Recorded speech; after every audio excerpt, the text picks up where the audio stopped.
जय हिंद। मैं पुरुषोत्तम कुमार आप सभी के अपने YouTube चैनल यूथ सफलता एक्सप्रेस पर सभी लोगों का स्वागत करता हूं। आइए आज के इस वीडियो में हम लोग मैथ से संबंधित कुछ महत्वपूर्ण प्रश्नों पर विचार करने वाले हैं।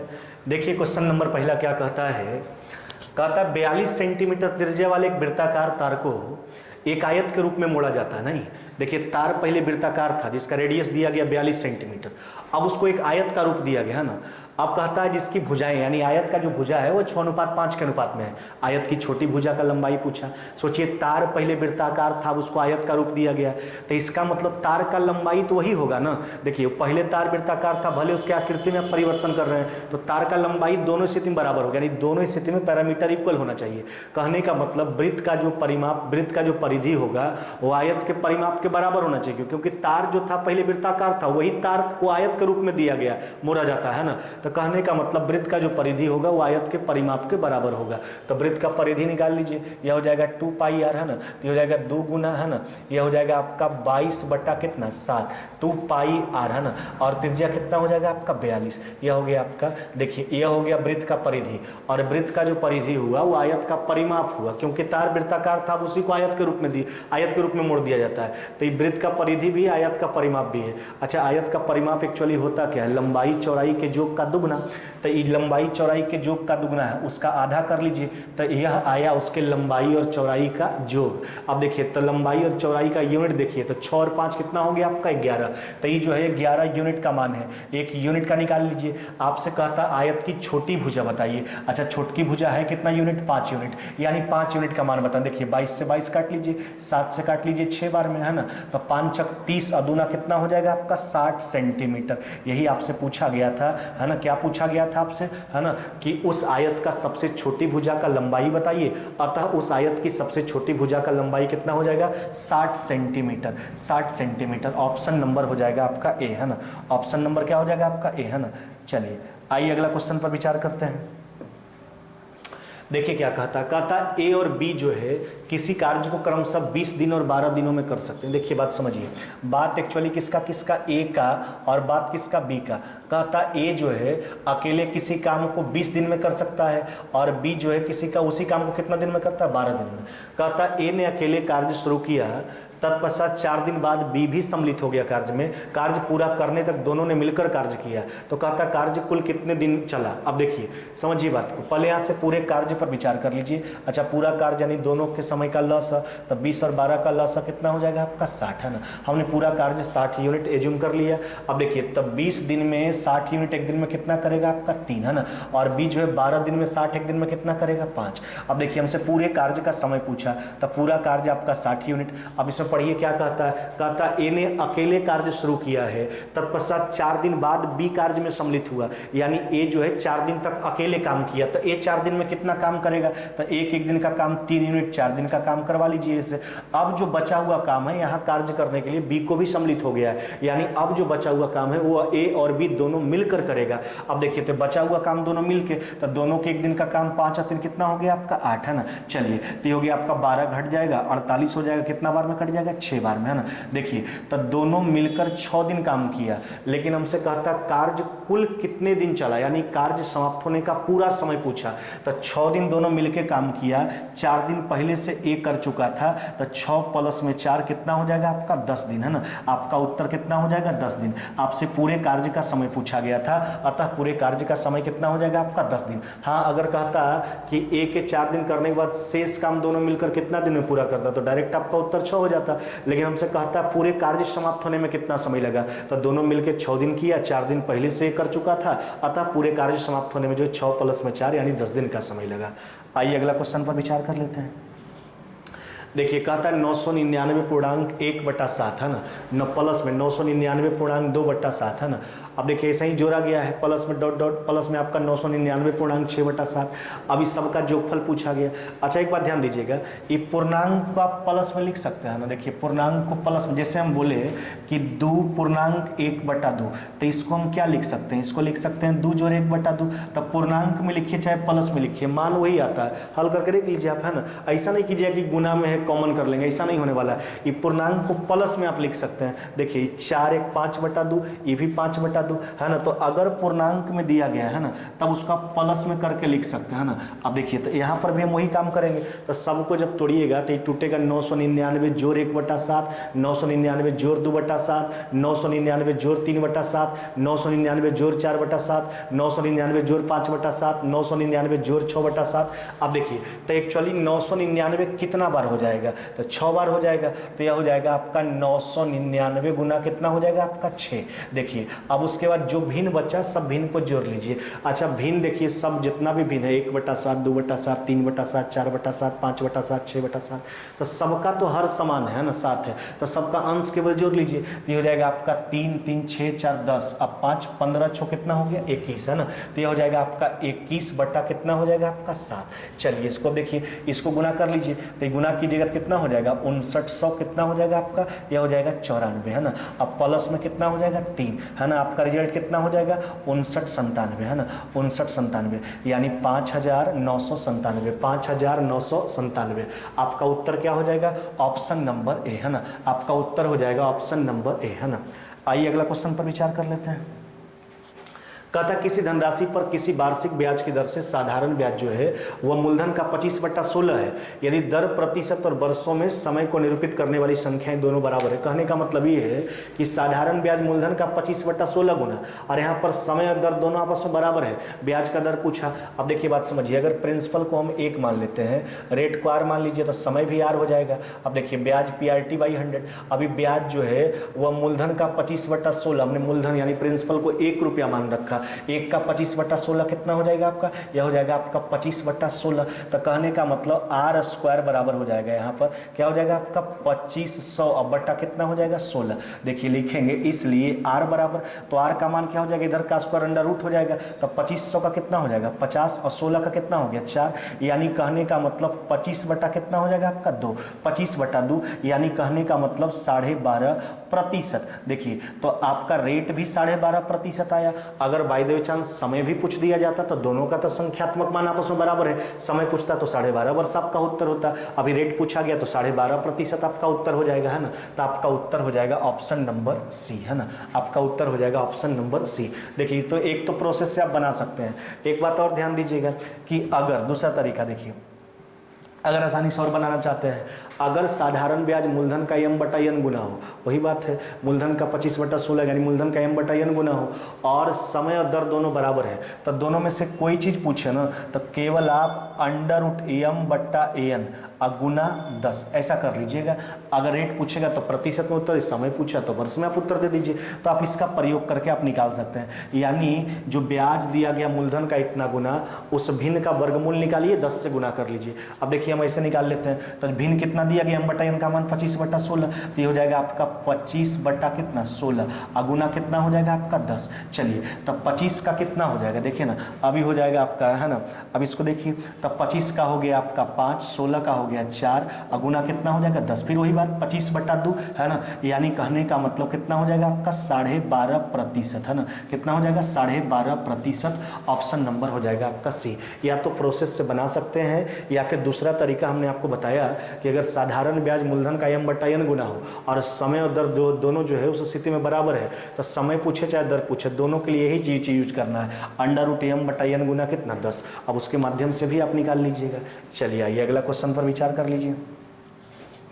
कहता 2 वर्ष पहले किसी कस्बे की जनसंख्या 62,000 कितना है 500 है ना। बड़े नगरों ने जनसंख्या का पलायन होने के कारण जनसंख्या में 4%, देखिए बड़ा नगर में जो है जनसंख्या का पलायन होने के कारण जो है कहता है जनसंख्या में 4% की वार्षिक दर से जो है कमी होती है। अब हमसे कहता है कस्बा का वर्तमान जनसंख्या पूछा गया। देखिए बात समझिए, तो कस्बा का 2 वर्ष पहले जो जनसंख्या था वह कितना था आपका 62,000 कितना 500। अब कहता है बड़ा नगर में जनसंख्या का पलायन होने के कारण कस्बा में जनसंख्या जो है 4% प्रति वर्ष कमी होता है जनसंख्या में, तो कस्बा का वर्तमान में। अब देखिए तो ये बात समझिए, समझिए कि जनसंख्या दिन प्रतिदिन प्रति वर्ष 4% घटता है। अच्छा, तो 2 साल पहले का दिया गया, तो वर्तमान में आएंगे तो जैसे जैसे आगे बढ़िएगा तो वैसे वैसे जनसंख्या प्रति वर्ष घटते जाएगा 4%। तो 2 साल पहले का दिया गया, तो अभी वर्तमान में आएगा तो 2 साल आगे बढ़िएगा तो जनसंख्या घटेगा। तो 4% कमी का फ्रैक्शन कितना, 96/100। अब 2 साल का बात किया तो फ्रैक्शन का 2 बार यूज कर लीजिए, फिर हो जाएगा आपका 96/100। चलिए अभी हो जाएगा आपका 24 है ना, और ये कितना हो जाएगा आपका 25 है ना। अब देखिए फिर ये हो गया आपका 24, ये कितना हो जाएगा आपका 25 है ना।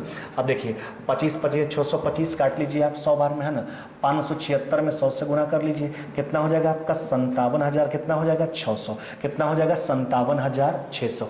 यही पूछा गया था कि कस्बा का वर्तमान में जनसंख्या क्या होगा। तो जनसंख्या कस्बा का दिन प्रतिदिन जो है 4% वार्षिक दर से कम ही होता है। तो 2 साल पहले का दिया है, तो जैसे ही आगे आएंगे हम वर्तमान की ओर बढ़ेंगे तो जनसंख्या घटेगा, तो घटेगा इसलिए कम वाला ऊपर बड़ा वाला नीचे। 2 साल का बात किया था तो 2 बार फ्रैक्शन को हमने यूज कर लिया। आपका उत्तर 57,600, ऑप्शन नंबर क्या हो जाएगा आपका ए है ना, ऑप्शन नंबर हो जाएगा आपका ए है ना।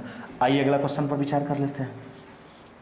देखिए क्या कहता है, कहता है एक 10 मीटर गुना 8 मीटर गुना 6 मीटर माप वाले एक आयताकार टैंक है ना, जिसके ऊपर 1 मीटर त्रिज्या का वृत्ताकार छिद्र हो है ना, ऐसे टैंक को बनाने के लिए लोहे की कितनी चादर वर्ग मीटर में आवश्यकता होगी। दशमलव के एक स्थान तक आपको उत्तर बताना। देखिए आप पहले आयताकार टैंक का जिसका बात किया गया, समझिए बात को। देखिए वह जो आयताकार टैंक है आपके पास है ना, इस तरह का बात हमसे किया गया है। अब यहाँ पर देखिए आप, यह जो टैंक का बात किया गया है ना। अब देखिए इस टैंक का लंबाई हो गया कितना हो गया आपका 10, लंबाई हो गया 10 है ना, चौड़ाई कितना हो गया आपका 8 है ना, और ऊंचाई कितना हो गया 6। यही टैंक का निर्माण करना है। अब देखिए अब इसमें जो है एक वृत्ताकार छिद्र है, इसके ऊपर में 1 मीटर त्रिज्या वाला एक वृत्ताकार छिद्र है। देखिए यही छिद्र किया गया, 1 मीटर इसका त्रिज्या है इस वृत्ताकार का, इस वृत्ताकार छिद्र का। अब हमसे कहता इस टैंक को बनाने के लिए जो है हमको कहता कितना लोहे का, कितने चादर का आवश्यकता पड़ेगा वर्ग मीटर में। अब देखिए तो चादर जो लगेगा, देखिए तो हम क्या करेंगे, घनाभ का संपूर्ण पृष्ठ क्षेत्रफल निकाल लेंगे, उतना चादर लगेगा। लेकिन यहाँ पर तो एक छिद्र है, यहाँ पर तो चादर नहीं लगेगा, तो हम पहले संपूर्ण पृष्ठ क्षेत्रफल निकालेंगे और एक वृत्त का क्षेत्रफल उसमें क्या करेंगे, घटा लेंगे, क्योंकि यहाँ पर तो ये तो आपका छिद्र है, तो यहाँ पर तो चादर लगने वाला है नहीं। तो देखिए घनाभ का संपूर्ण पृष्ठ क्षेत्रफल निकालिए, तो क्या हो जाएगा आपका 2 × ALB नहीं। तो देखिए तो 10 × 8 कितना हो जाएगा आपका 80, प्लस में BH कितना हो जाएगा आपका 8, कितना हो गया आपका 48। अब प्लस में हो जाएगा आपका LH है ना, तो ये हो जाएगा कितना आपका 60। तो यह तो आ गया घनाभ का संपूर्ण पृष्ठ क्षेत्रफल। लेकिन यहाँ पर तो छिद्र है, तो यहाँ पर तो चादर लगेगा नहीं, तो इस वृत्त के क्षेत्रफल को घटा लेंगे। अच्छा देखिए ना, तो इसमें वृत्त का क्षेत्रफल घटाइए, तो वृत्त का क्षेत्रफल πr², तो पाई का मान लिख सकते हैं ना 3 दशमलव कितना 14 इंटू त्रिज्या उसका 1 है, तो क्या हो जाएगा आपका 1 का स्क्वायर नहीं। अब हमने क्या किया, तो ये पूरे घनाभ के संपूर्ण पृष्ठ क्षेत्रफल में एक वृत्त का क्षेत्रफल घटा लिए है ना। अब देखिए तो घनाभ का संपूर्ण पृष्ठ क्षेत्रफल 2 × LB जोड़ BH जोड़ LH है ना। अब एक वृत्त का क्षेत्रफल घटाएंगे πr², पाई का मान 3.14, उसका त्रिज्या 1 का स्क्वायर कर लिए। अब देखिए तो इसको गुना कर लीजिए, तो ये हो जाएगा आपका 80, अच्छा 128, और ये हो जाएगा आपका कितना 188, यानी कहने का मतलब दूसरे गुना कीजिएगा तो 376 376 वर्ग मीटर। अब इसमें देखिए अब दशमलव के एक ही स्थान तक बताना है, तो 1 से गुना करेंगे तो कोई फर्क नहीं पड़ेगा, 3.14 घटने का मतलब 3.1 घटा लीजिए इसमें आप है ना। अब देखिए दशमलव के एक ही स्थान तक बताना था, तो आपका उत्तर जो हो जाएगा 372 कितना हो जाएगा 9, कितना हो जाएगा 372.9 है ना। आपका जो उत्तर हो जाएगा कितना हो जाएगा 372.9, ऑप्शन नंबर क्या हो जाएगा आपका सी है ना। तो हमसे यही पूछा गया था लोहे की कितनी चादर की आवश्यकता होगी, तो हम पहले घनाभ का संपूर्ण पृष्ठ क्षेत्रफल निकाले, और जो एक वृत्ताकार छिद्र किया गया था तो वहां तो चादर होगा नहीं, तो उस वृत्त के क्षेत्रफल को वापस घटा लिया गया है ना, और आपका उत्तर आ गया 372.9 वर्ग मीटर। दशमलव के एक ही स्थान तक बताना था, ऑप्शन नंबर हो जाएगा सी है ना। आइए अगला क्वेश्चन पर विचार कर लेते हैं। देखिए कहता अभी जो है 625 रुपये में 2 वस्तु खरीदा है ना। अब उसने एक वस्तु को 14% हानि पर बेच दिया, दूसरा को 14% लाभ पर बेचा। यदि दोनों वस्तु का विक्रय मूल्य समान है तो उसकी लागत मूल्य में अंतर पूछा। देखिए एक का लागत मूल्य हम मान लेते हैं ए और दूसरा का लागत मूल्य हम मान लेते हैं बी। हमने दोनों के क्रय मूल्य को एज्यूम कर लिया, 2 वस्तु का बात किया गया था और दोनों वस्तु 625 रुपये में खरीदता है। अब देखिए एगो के बेचता है 14% हानि पर, 14% हानि का फ्रैक्शन कितना हो गया आपका 86 बटा कितना 100, और दूसरा दूसरा को 14% लाभ पर, 14% लाभ पर, लाभ का फ्रैक्शन 114 बटा कितना होंगे 100।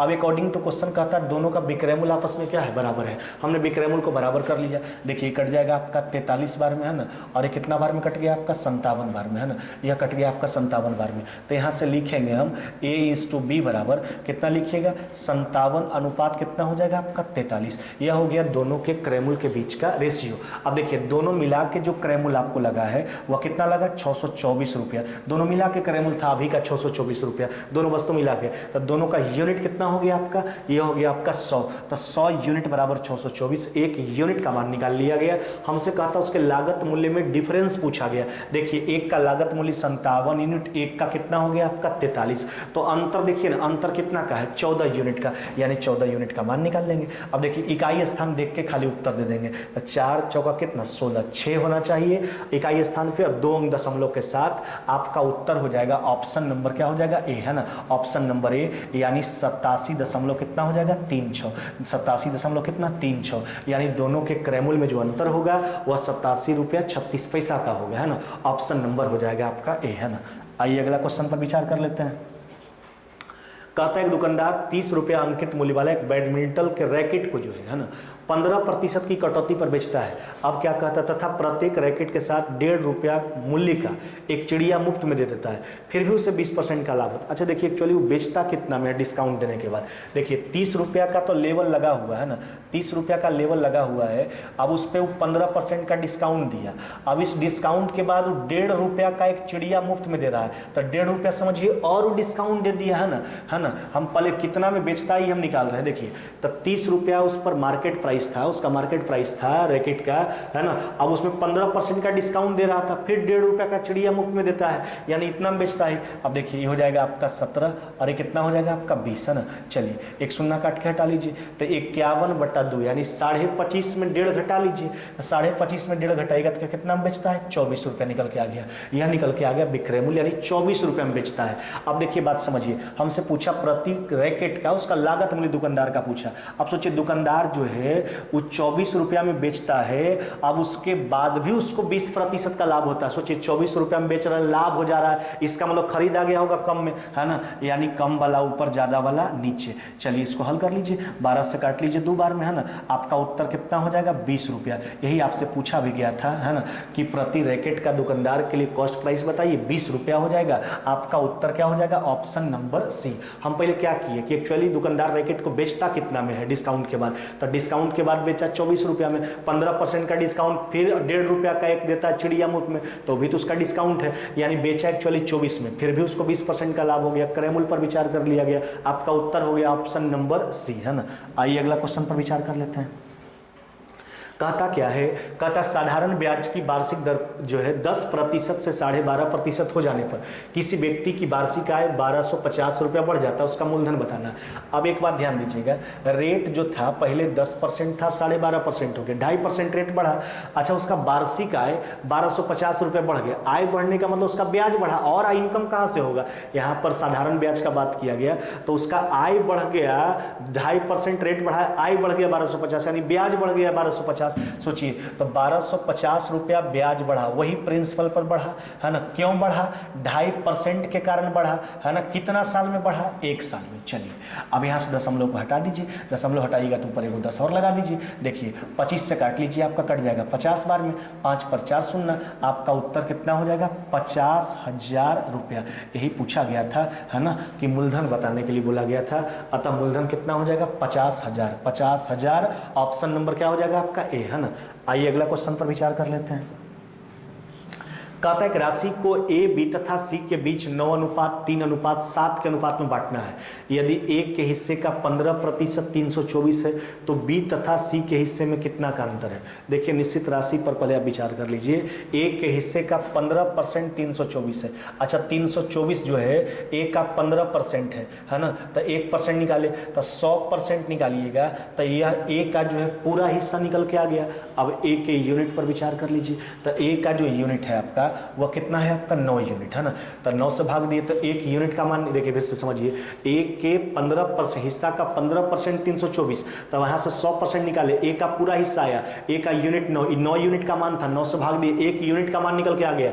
बी और सी के हिस्से में अंतर पूछा, अच्छा तब बी का यूनिट 3 और जबकि सी का कितना है 7, तो 3 और 7 में अंतर कितना का है आपका 4 का, यानी 4 यूनिट का जो है सकी मान बता देना है। चलिए 9 से काट लीजिए, 9 से कट गया आपका 3 बार में 27 है ना, आई कट जाएगा आपका 6 बार में। अब देखिए ये हो जाएगा आपका 20 पचा कितना 100, 3 पचा कितना हो गया 15, 3 से काट लीजिए कट जाएगा 12 बार में, है ना। अब देखिए बरोट कितना हो गया 96, कितना हो जाएगा आपका 960 रुपया, है ना, कितना हो जाएगा 960 रुपया। यही आपसे पूछा गया था कि बी और सी के हिस्सों में अंतर बताइए, अतः बी और सी के हिस्सों में अंतर जो है वो कितना का है आपका 960 रुपया का। आपका उत्तर हो जाएगा ऑप्शन नंबर बी, है ना। आज के वीडियो में बस इतना ही, मिलते हैं आगे नेक्स्ट वीडियो में।